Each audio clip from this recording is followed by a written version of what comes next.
चलिए बेटा, हमारा एटॉमिक स्ट्रक्चर में क्वांटम नंबर चल रहा था और क्वांटम नंबर में मैंने आपको एन और एल दोनों क्वांटम नंबर समझा दिए थे। अब हम स्टार्ट करते हैं थर्ड क्वांटम नंबर, बहुत important, magnetic quantum number.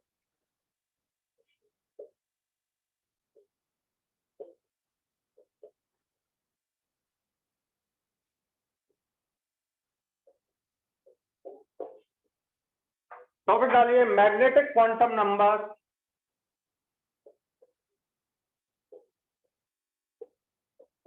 is denoted by m।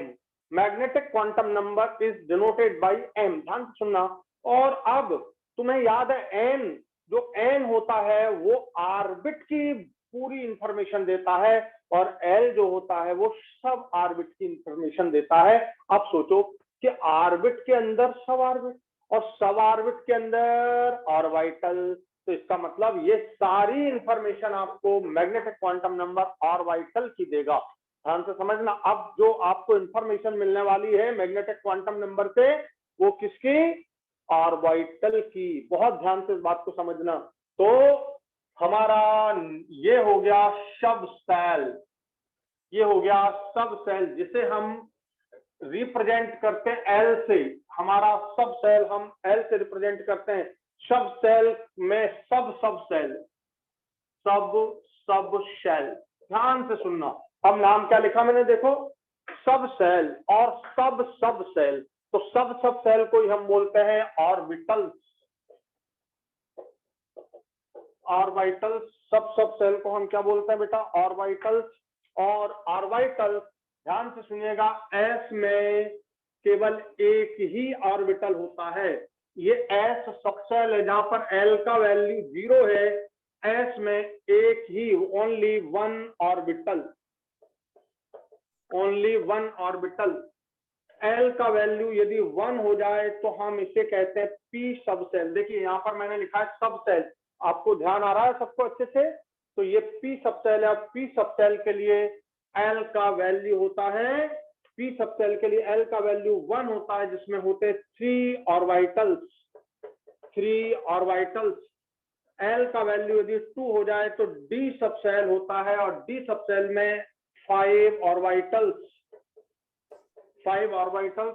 L का वैल्यू 3 हो जाए तो ये हो जाता है एफ सब सेल और इसमें हो जाते हैं 7 ऑर्बिटल्स। यदि एफ एल का वैल्यू 4 हो जाए तो ये हो जाता है जी, इसमें हो जाएंगे 9।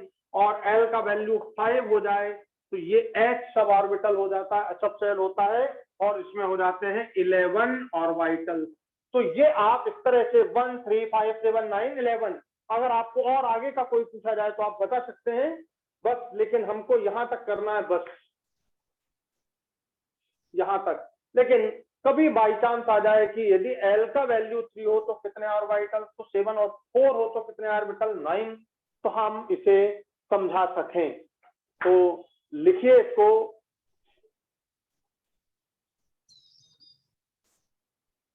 समझ आ गया बेटा?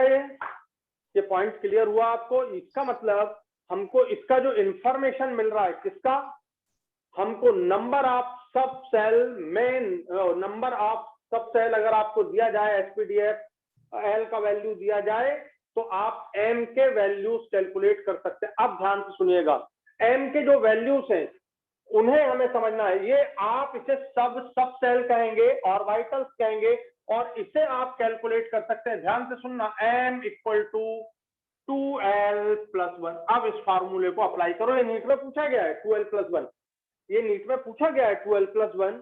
और अब आप इसे अप्लाई करो तो l का वैल्यू आप 0 रखोगे तो आपको 1 ऑर्बिटल मिलेगा, l का वैल्यू आप 1 रखोगे तो आपको 3 ऑर्बिटल्स मिलेंगे, l का वैल्यू आप 2 रखोगे तो 5 ऑर्बिटल्स मिलेंगे। इस तरह से हम 2l+1 से नंबर ऑफ ऑर्बिटल्स को बता सकते हैं। तो number of orbitals that is 2l+1। And NEET में यह क्वेश्चन पूछा गया है, नीट में यह क्वेश्चन पूछा गया है। ठीक है, अब यहां पर फिर तीसरी बात समझा रहा हूं। ये ऑर्बिटल्स को आप कहेंगे नंबर ऑफ ओरिएंटेशन। बहुत ध्यान से, नंबर ऑफ ओरिएंटेशन। तो नंबर ऑफ ओरिएंटेशन आप इसे कहेंगे, और नंबर ऑफ ओरिएंटेशन अगर क्वेश्चन आए तो भी यही होगा, नंबर ऑफ ऑर्बिटल्स हो तो भी यही होगा।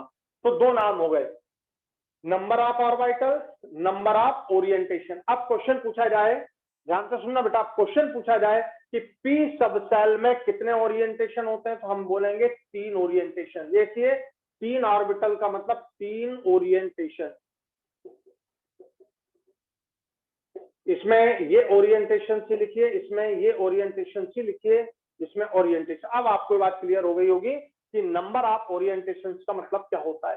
तो number of orientation that is number of orbitals, और यह वैल्यू होती है 2l+1। हो गया क्लियर सबको? हो गया क्लियर सबको ये 2l+1? तो अब आप इसे लिख लें। अब ध्यान देना, अब यदि मान लीजिए मैं आपको क्वेश्चन पूछूं कि यहाँ पर ऑर्बिटल कौन से हैं, तो नेम ऑफ ऑर्बिटल्स मैं लिख रहा हूं, name of orbitals,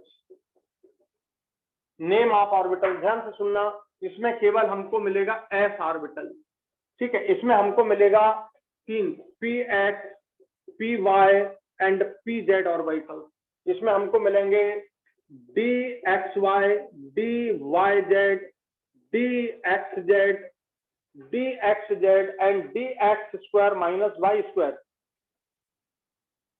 dx square minus Y square and dz square. ये 5 ऑर्बिटल्स हमको इसमें मिलेंगे। आप ध्यान से देखिए, ये 5 ऑर्बिटल। तो इसमें हमको हम इस तरह से बता सकते हैं, ध्यान से सुनना, ये ऐसे मैं 5 ऑर्बिटल लिख रहा हूं,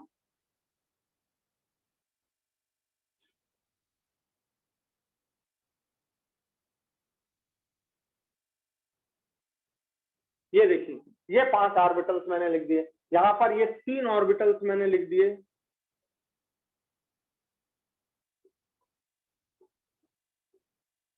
यहां पर मैंने एक ही ऑर्बिटल लिखा है, ये देखिए। और यहां पर इसमें 7 ऑर्बिटल्स में बना रहा हूं, नाम लिखने की जरूरत नहीं, हमको नाम लिखने की जरूरत नहीं।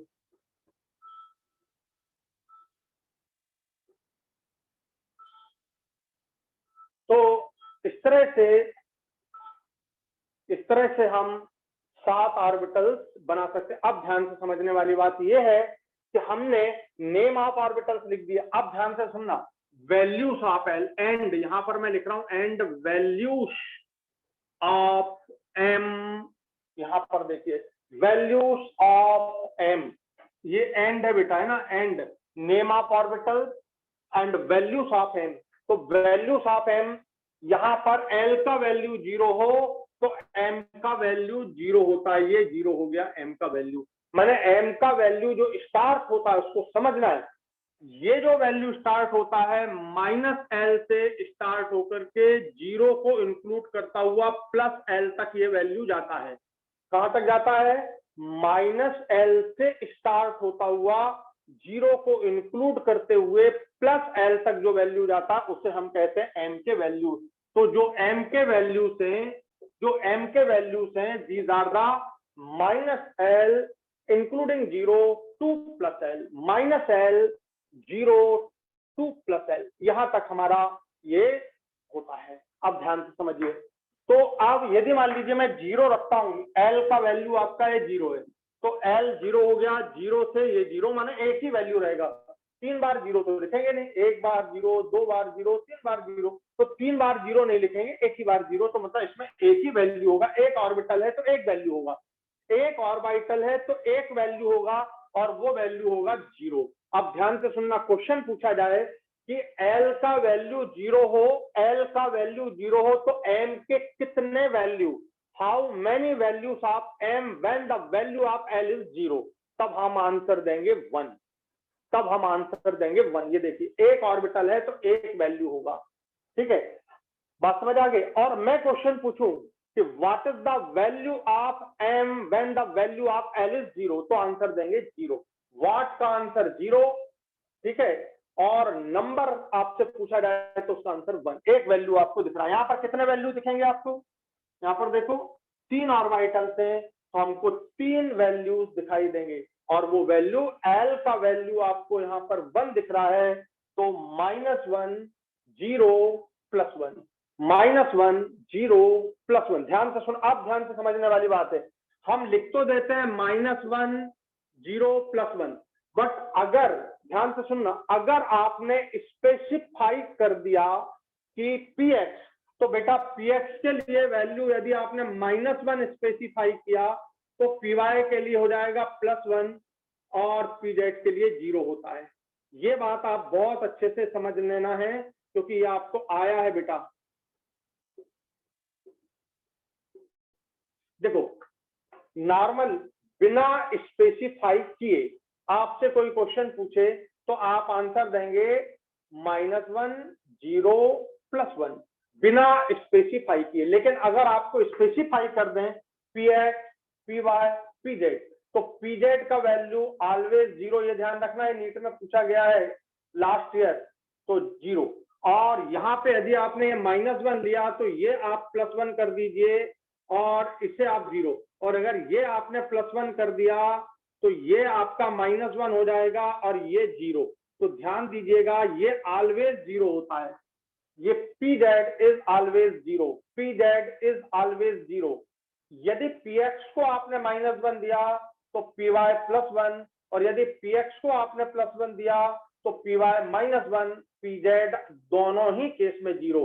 और बिना स्पेसिफिकेशन के, without any specification, the value of p सब सेल फॉर p सब सेल के ऑर्बिटल्स के लिए तो -1 0 +1 आप ऐसा लिख सकते हैं।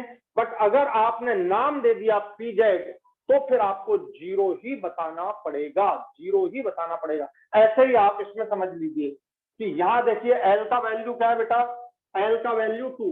तो विदाउट स्पेसिफिकेशन आप लिख सकते हैं -2 -1 0 +1 और +2।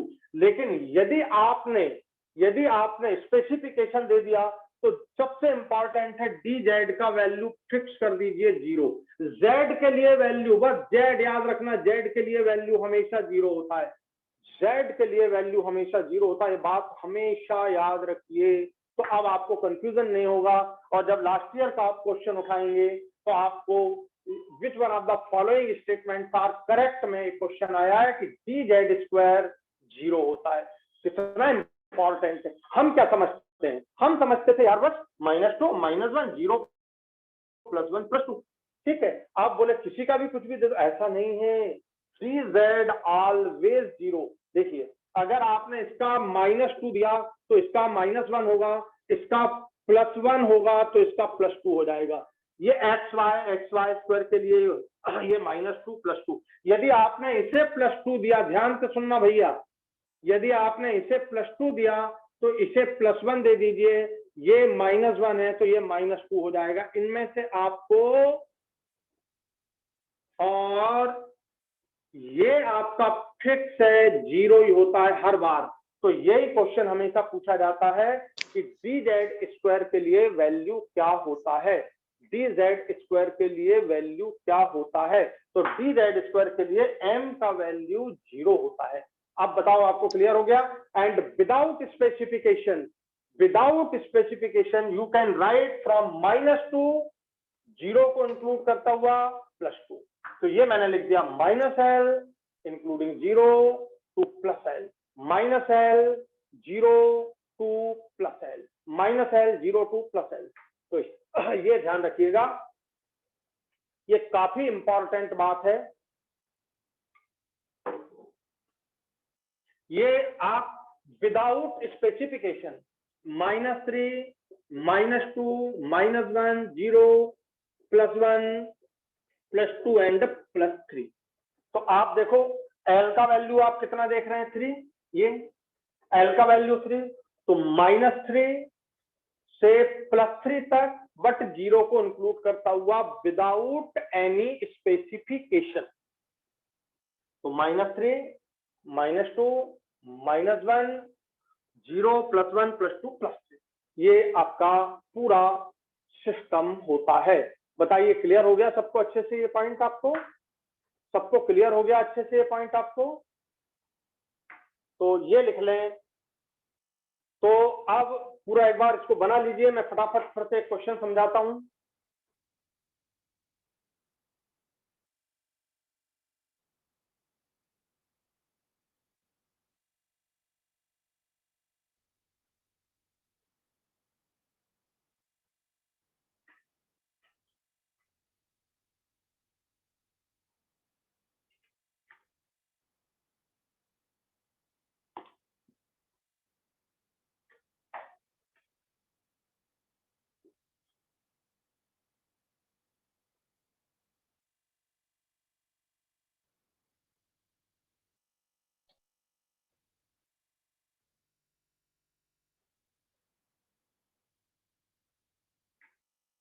लिख लिया सब लोगों ने? लिख लिया कंप्लीटली सब लोगों ने?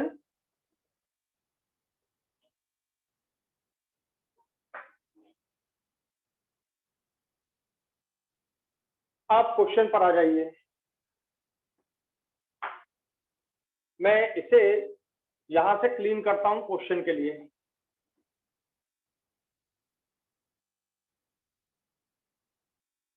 ध्यान दीजिए, आपको क्वेश्चन पूछा जाए, आपको क्वेश्चन पूछा जा रहा है कि ध्यान से सुनना, what is the value of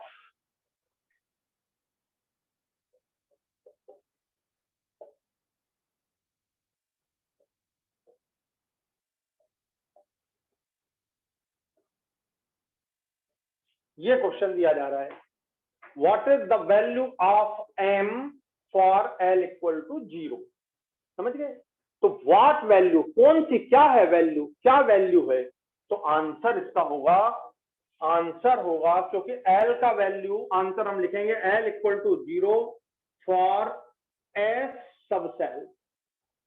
ठीक है, एस सब सेल, एल का वैल्यू 0 होता है एस सब सेल के लिए, एस सब सेल के लिए एल एम का वैल्यू 0 0 0, मतलब एक आंसर आपका हो गया, ये आपका आंसर हो गया 0। एम का वैल्यू 0 होगा, वैल्यू एम का 0 होगा। This is the value of m, that is 0। M का वैल्यू 0। आ गया समझ में? आ गया समझ में? व्हाट इज द वैल्यू, क्या है वैल्यू? तो 0। ठीक है, एंड आपको यही क्वेश्चन पूछा जाए,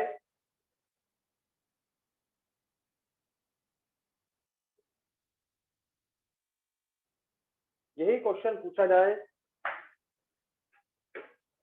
how many values of m for l equal to 0, या आपको ऐसा क्वेश्चन आगे बढ़ा दें, for s subshell, how many values, कितने वैल्यू होंगे? तो हमारा आंसर इससे दिया जाएगा, हमारा ये लगाइए, आंसर होगा हाउ मैनी, कितने वैल्यूज हैं? तो l का 2l plus 1, 2 into 0 plus 1 equal to 1, ये 1 वैल्यू होगा, एक वैल्यू। और कौन सा होगा? तो 0 होगा। कितने होंगे? तो 1 होगा। ये आपको एक 0 दिख रहा है, एक, तो वैल्यू तो एक है, और कौन सा वैल्यू है? तो 0। तो दो तरह के क्वेश्चन ये इसमें पूछे जाते हैं, और इनमें हमारा कंफ्यूजन होता है। कई बार हम कौन सा पूछा है तो क्या लिख देते हैं, क्या पूछा है तो कौन सा लिख देते हैं। तो इस तरह से हमको बात एकदम क्लियर होनी चाहिए। How many values of m for l equal to 0, तो 2l प्लस 1। इसी क्वेश्चन को पलट सकते हैं आप, हाउ मेनी ओरिएंटेशन। अब ध्यान से सुनना, फटाफट क्वेश्चन लिखते जाना है, क्योंकि कंफ्यूजन वाले क्वेश्चन, और एक भी गलत हो गया आपका, आप एग्जाम से बाहर हो गए। तो how many values of m की जगह मैं पूछूं हाउ मैनी ओरिएंटेशन,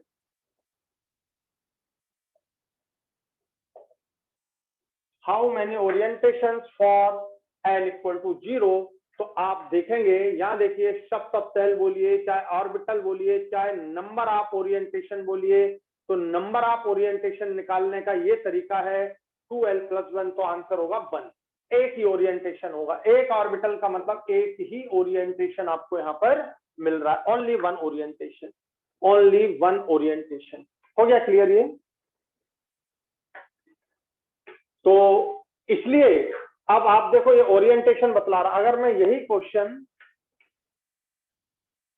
यही क्वेश्चन आपको पूछूं, how many orientation when l equal to 1, ध्यान देना, l इक्वल टू 1, तो ये हो गया p सब सेल के लिए, और आंसर आपका यहां पर आ जाएगा 2 into 1 plus 1 equal to 3, 2 into 1 plus 1 equal to 3।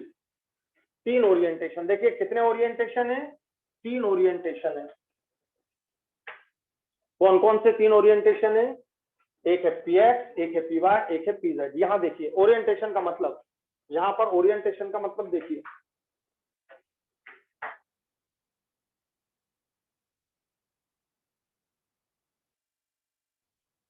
इसका मतलब ये हुआ ये ओरिएंटेशन का मतलब ये हुआ, ये पी एक्स एक्सिस है, ये वाई एक्सिस है और ये जेड एक्सिस है।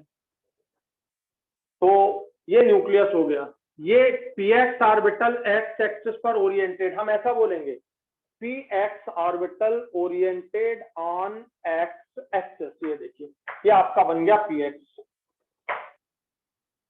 पी वाई ऑर्बिटल, ये वाई एक्सिस पर ये आपका बन गया पी वाई ऑर्बिटल, और ये पी जेड ऑर्बिटल ये बन गया आपका पी जेड ऑर्बिटल। तो ये तीनों orbital x y z axis पर ओरिएंटेड हैं। ये तीनों orbital x y z axis पर ओरिएंटेड हैं। इस तरह हम बोलते हैं कि there are 3 orientation in the p subshell. बोलो क्लियर हो गया ये? तो क्वेश्चन है how many orientations for l equal to 1, हमारा आंसर हुआ 3। और अब मैंने आपको समझा दिए कि ये 3 ओरिएंटेशन कैसे हैं। तो एक्स एक्सिस पर पी एक्स है, वाई एक्सिस पर पी वाई है और जेड एक्सिस पर पी जेड ओरिएंटेशन है। बोलो क्लियर हो गया बेटा ये? बोलो क्लियर हो गया आपको ये?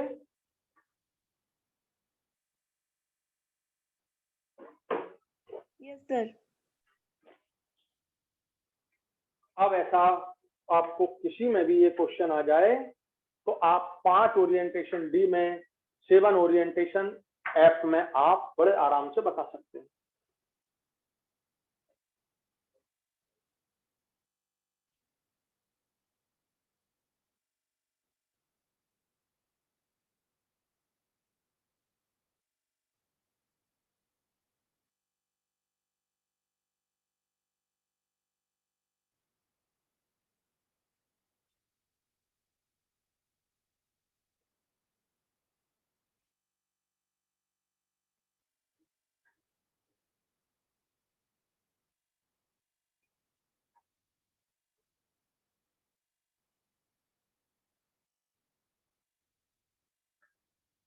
बोलो क्लियर हो गया ये?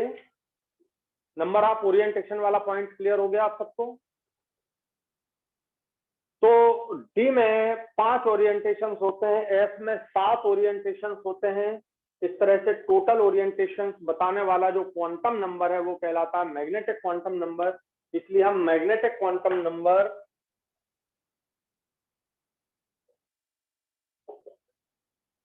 एम को दूसरा नाम हो जाता है ओरिएंटेशन क्वांटम नंबर। ये नीट में पूछा गया है आपसे कि ओरिएंटेशन क्वांटम नंबर किसे कहते हैं। तो orientation quantum number magnetic quantum number को ही कहते हैं। Orientation quantum number magnetic quantum number को ही कहते हैं।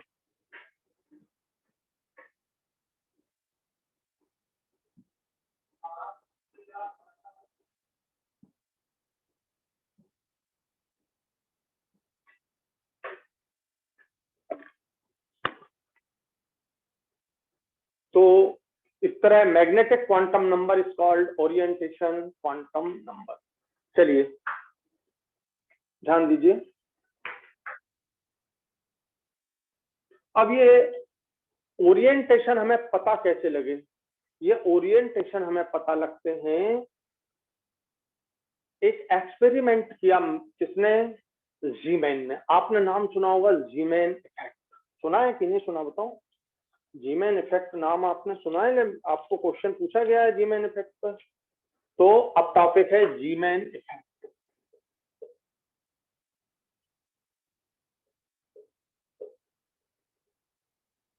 जीमैन इफेक्ट, ध्यान दीजिएगा, जीमैन इफेक्ट। तो जीमैन इफेक्ट का मतलब होता है जब हम, ध्यान से सुनना, ऑर्बिट की अपनी स्पेक्ट्रम लाइन होती है, ऑर्बिट की, सब ऑर्बिट की अपनी स्पेक्ट्रम लाइन होगी। तो सबकी अपनी अपनी स्पेक्ट्रम लाइन होती है। हम ऑर्बिट के अंदर सब ऑर्बिट को पहचान सकते हैं, लेकिन सब ऑर्बिट के अंदर ऑर्बिटल्स की पहचान करने वाला quantum number magnetic quantum number है। और बात समझिएगा, ये किसने कैसे देखा? तो ये जो स्पेक्ट्रम लाइन है, कौन सी? ये जैसे सपोज मैंने पी सब सेल की स्पेक्ट्रम लाइन ले ली। ध्यान देना, जब आप सबका स्पेक्ट्रम आप ले सकते हैं, सब सेल का भी ले सकते हैं ऑर्बिट का ले सकते हैं, एटम का ले सकते हैं, मॉलिक्यूल का स्पेक्ट्रम ले सकते हैं, अरे आप इलेक्ट्रॉन का स्पेक्ट्रम ले सकते हैं, अरे आप इलेक्ट्रॉन के स्पिन का भी स्पेक्ट्रम ले सकते हैं कि वो किस स्पिन में। तो भाई साहब ध्यान से समझिएगा, पी सबसेल,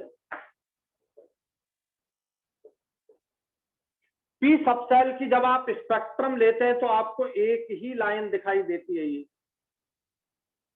ये एक लाइन दिखाई दे रही है। ये ऐसा इसलिए दिखते हैं कि पी सबसेल में आपको याद होना चाहिए, ध्यान से सुनना बहुत इंपॉर्टेंट है ये,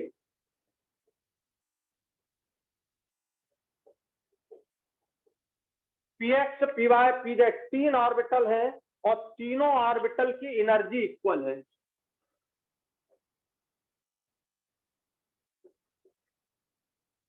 तीनों ऑर्बिटल की एनर्जी इक्वल, ये देखिए मैंने इक्वल एनर्जी कर दी। और जब एनर्जी इक्वल होती है ऑर्बिटल की तब हम उन्हें बोलते हैं डीजेनरेट ऑर्बिटल। इसी का नाम ये नीट में आया है आपको लास्ट ईयर ही, देखना क्वेश्चन कि डीजेनरेट ऑर्बिटल की एनर्जी इक्वल होती है, ये वाला statement which of one of the following statement are correct में आपको क्वेश्चन ये मिलेगा। तो पीएक्स, पीवाई, पीजेड तीनों की एनर्जी इक्वल होती है, हम इन्हें बोलते हैं डीजेनरेट ऑर्बिटल।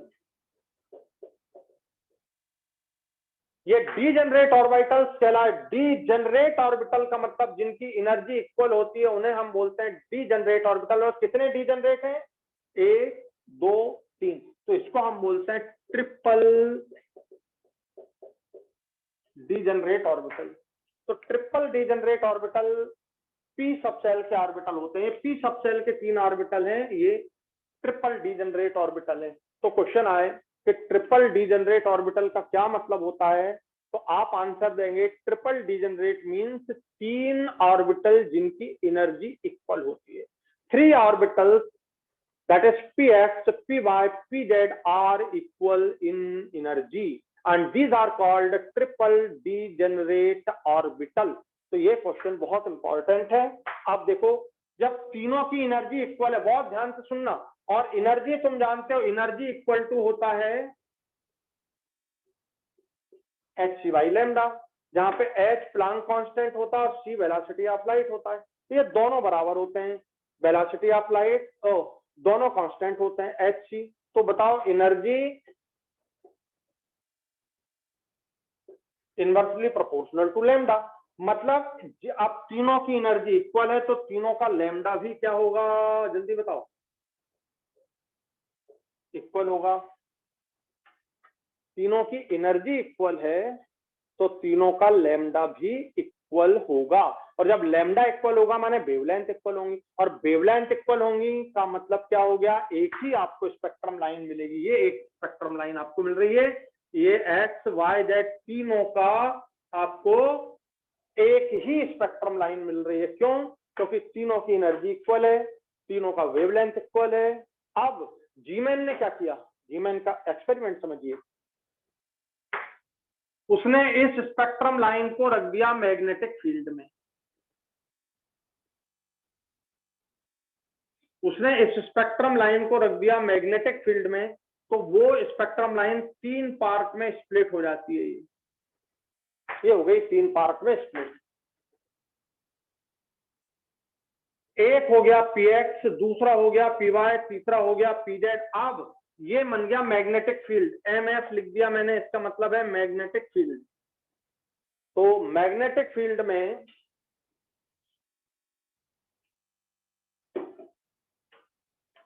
मैग्नेटिक फील्ड में इन तीनों की एनर्जी अनइक्वल हो जाती है। देखिए एनर्जी अभी यहां पर सेम थी इक्वल, अब एनर्जी सेम नहीं है,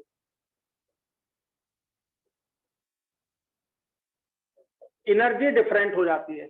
बहुत अच्छे से इस बात को समझना, एनर्जी डिफरेंट हो जाती है। When the magnetic field is applied the energy of px, py, pz are different. और जब px, py, pz की एनर्जी डिफरेंट हो जाती है तो lambda x, lambda y, lambda z तीनों डिफरेंट हो जाते हैं, इक्वल नहीं होते। तो आपको 3 अलग अलग स्पेक्ट्रम लाइन ये दिखाई देने लगती हैं। ये 3 अलग अलग स्पेक्ट्रम लाइन दिखाई देने लगती हैं। अब इन ऑर्बिटल्स को मैग्नेटिक फील्ड में जब एनर्जी डिफरेंट हो गई, वेवलेंथ डिफरेंट हो गई, तो इन्हें हम बोलते हैं नॉन डीजेनरेट। Non degenerate. तो एक एक बात आप इसकी लिख लीजिए, फिर मैं क्वेश्चन एक बार फिर से बोल दूंगा।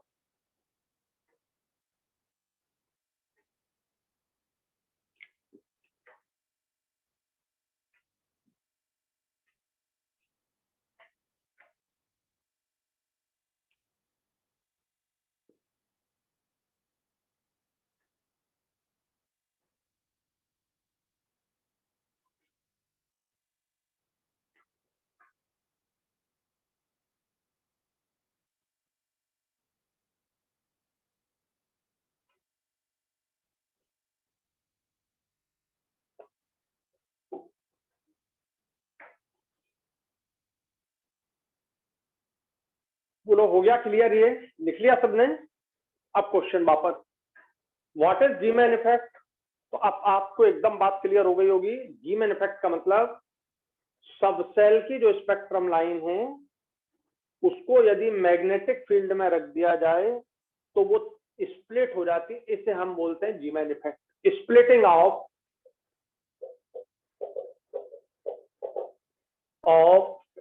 Spectral line in magnetic field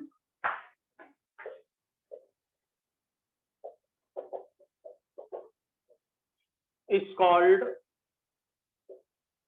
Zeeman effect. Splitting of spectral line in magnetic field is called Zeeman effect. Splitting of spectral line in the magnetic field is called Zeeman effect. ये spectral line है, magnetic field में रखा तो split हो गया।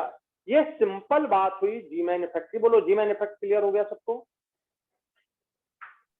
Yes sir. अब और ज्यादा अच्छे से हम जीमैन इफेक्ट को समझते हैं, और ज्यादा अच्छे से इसी को हम एक लाइन में और बढ़ाते हैं। जरा सोचो, ये स्पेक्ट्रल लाइन है और ये क्लोजली स्पेस्ड, बिल्कुल पास पास, इनमें बहुत ज्यादा डिफरेंस नहीं है। पीएक्स, पी बाय, पीजेड तीनों एक ही सब सेल के हैं, ठीक है?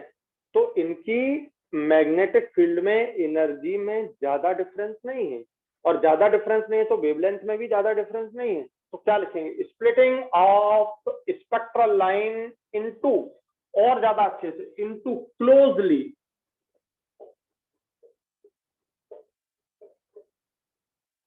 Spectral line. Splitting of spectral line into closely spaced spectrum line is called Zeeman effect.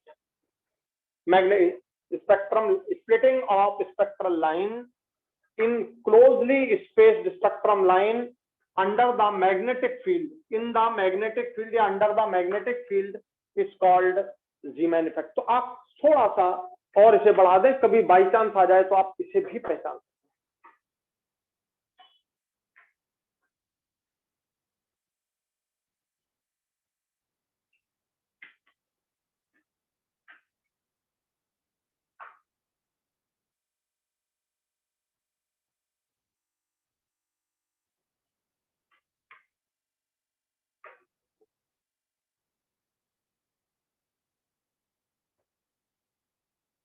बोलो बेटा, समझ आ गया आपको ये? Yes sir. अब एक बात और समझ, क्लोजली स्पेस। अब क्वेश्चन पर आ जाओ। अगर क्वेश्चन पूछा जाए कि पी सबसेल में कितनी स्पेक्ट्रम लाइन मिलेंगी तो आपको 3 बताना है। पी सबसेल में कितने ओरिएंटेशन है तो आपको बताना है 3। मैग्नेटिक फील्ड से बाहर तीनों की एनर्जी बराबर है। देखो, तीनों की energy outside of the magnetic field, बहुत ध्यान से सुनना, मैग्नेटिक फील्ड से बाहर। या आप चाहो तो लिख सकते हो यहाँ पे मैग्नेटिक फील्ड अप्लाई है, यहाँ पे मैग्नेटिक फील्ड नहीं है, नॉन मैग्नेटिक है। मैग्नेटिक फील्ड से बाहर तीनों की एनर्जी इक्वल, तीनों की वेवलेंथ इक्वल, इन्हें बोला गया डीजनरेट ऑर्बिटल। समझ आ गया? क्वेश्चन आया है आपको, क्वेश्चन तुरंत सॉल्व करने हैं। आपके पास पूरे पेपर होने चाहिए 2020 तक के, ठीक है? और the spectrum line is placed in the magnetic field, it split up into 3 parts because this is the p subcell spectrum line, split up into 3 parts. But under the magnetic field, they have different energy, different wavelength, different 3 spectrum line obtained. So when placed in the magnetic field, the degeneracy is lost. These are non-degenerate orbitals in the magnetic field. बहुत अच्छे से ये दोनों बातें आप समझ लीजिए, बहुत अच्छे से ये आता है, यही आया है, समझ गए। अब अगर मान लो मैं डी सबसेल ले लेता, ये देखिए डी सबसेल, तो डी सबसेल में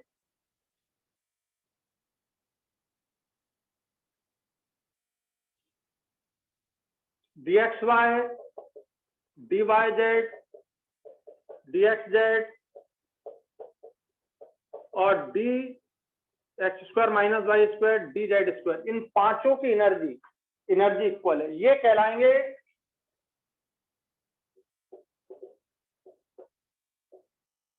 five fold degenerate orbital, 5 fold degenerate orbital.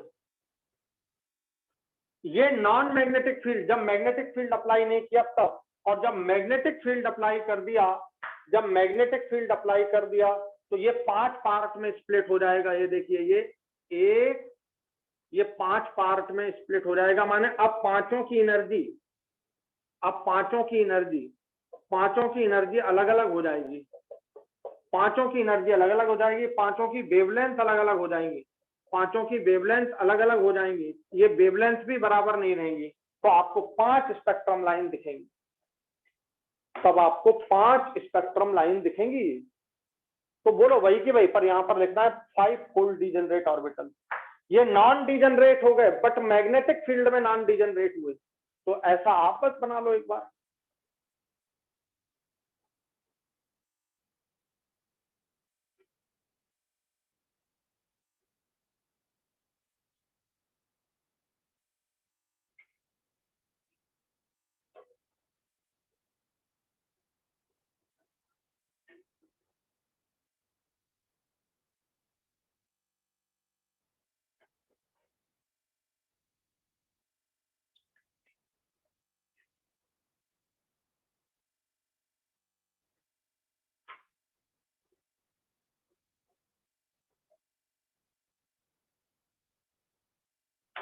बना लिया सब लोगों ने? तो बच्चों बना लिया आप लोगों ने? अब अगर मान लो आपको एफ का दिया जाए, तो अब आप एफ के लिए बना सकते हो 7, कोई अब इसमें तो कोई प्रॉब्लम ही नहीं।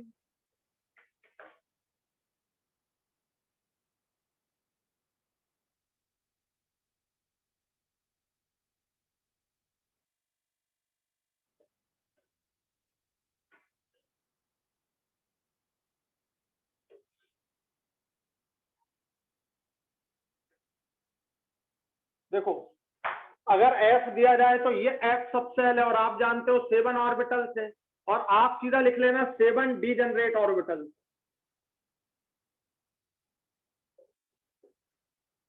ठीक, और इसको मैग्नेटिक फील्ड में रख दिया आपने, तो ये स्प्लिट हो जाएगी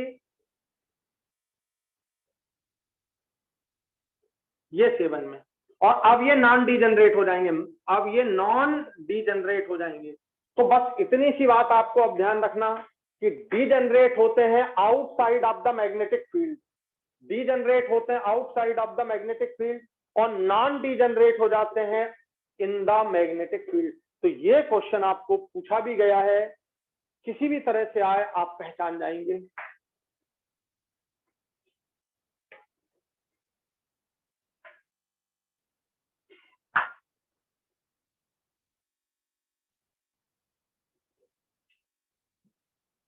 देखिए ध्यान से, अब मैंने लिया एस सबसेल में एक ही स्पेक्ट्रम लाइन होगी, और अगर आप इसे मैग्नेटिक फील्ड में रखेंगे तो ये स्प्लिट नहीं होगी, ये नॉट स्प्लिट।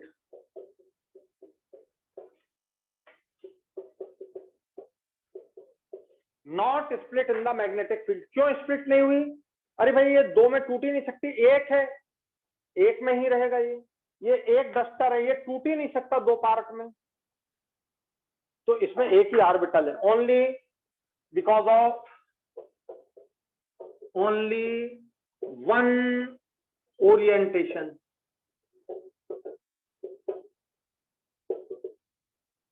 एक ही ऑर्बिटल है।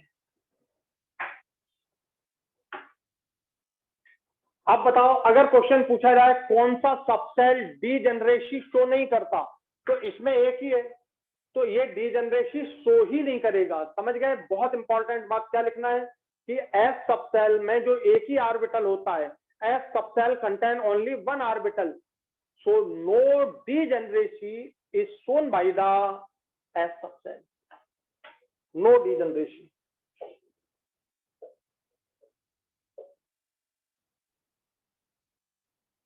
ये ये डीजेनरेसी शो ही नहीं करता है, ये डीजेनरेसी शो ही नहीं करता। ये बात आपको समझ आ गई?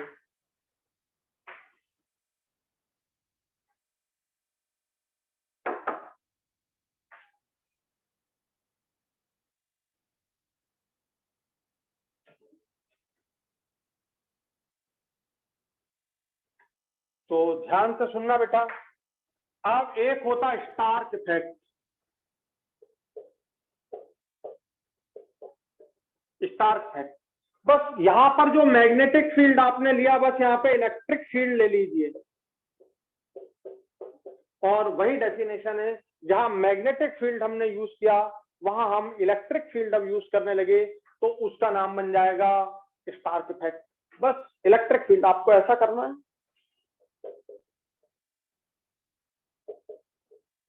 ये इलेक्ट्रिक फील्ड और ये मैंने ले लिया पी सबसेल, तो इसमें भी वही चीज आपको दिखाई दे रही है, देखिए। और यहाँ पर वही तीनों की एनर्जी इक्वल है। तो इलेक्ट्रिक फील्ड में जब स्प्लिटिंग होती है, तो उसका नाम हो जाता स्टार्क इफेक्ट।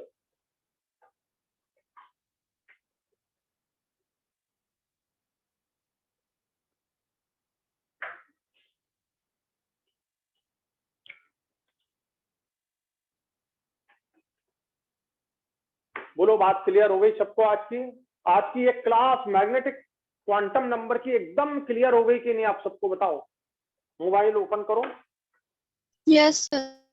किसी को कोई जरा भी दिक्कत हो तो आप मुझे बता दो। तो मैग्नेटिक क्वांटम नंबर में अभी तक जितने भी क्वेश्चन नीट में आए हैं, IIT जेईई में आए, मेंस में आए हैं, सब मैंने आपको एक्सप्लेन कर दिए एक एक से। और अब आप क्वांटम नंबर के क्वेश्चन सॉल्व करना शुरू कर दीजिए, ठीक है? बिल्कुल सबके पास भाइयों, सबके पास, आपके पास 50-40 साल के जो पेपर हैं वो पूरे होने चाहिए। नहीं है तो आज ही ले लीजिए। 3 चीज हमारे पास सबसे पहले होनी चाहिए। सबसे पहले मेरी कॉपी पूरी याद, दूसरा एनसीईआरटी के सारे क्वेश्चन फ्रॉम, ठीक है, इन टेक्स्ट, एग्जाम्पलर एंड एक्सरसाइज पूरे क्लियर होने चाहिए। और तीसरा आपको सॉल्व करना है लास्ट ईयर के पेपर्स पूरे 2020 तक। और जब तुम 2020 तक सॉल्व करोगे ना, तो तुम्हें ये लगेगा कि तो सारा एनसीईआरटी से आया हुआ है, सर ने पूरा पढ़ा दिया, एकदम कॉन्सेप्ट क्लियर है। आप कहीं के भी क्वेश्चन सॉल्व करो, कहीं के भी क्वेश्चन आप सॉल्व करो, चाहे IIT जेईई के हो, चाहे कहीं के भी हो, आपको सब बनेंगे। चलिए रखते हैं। Thank you very much. जय हिंद, जय भारत।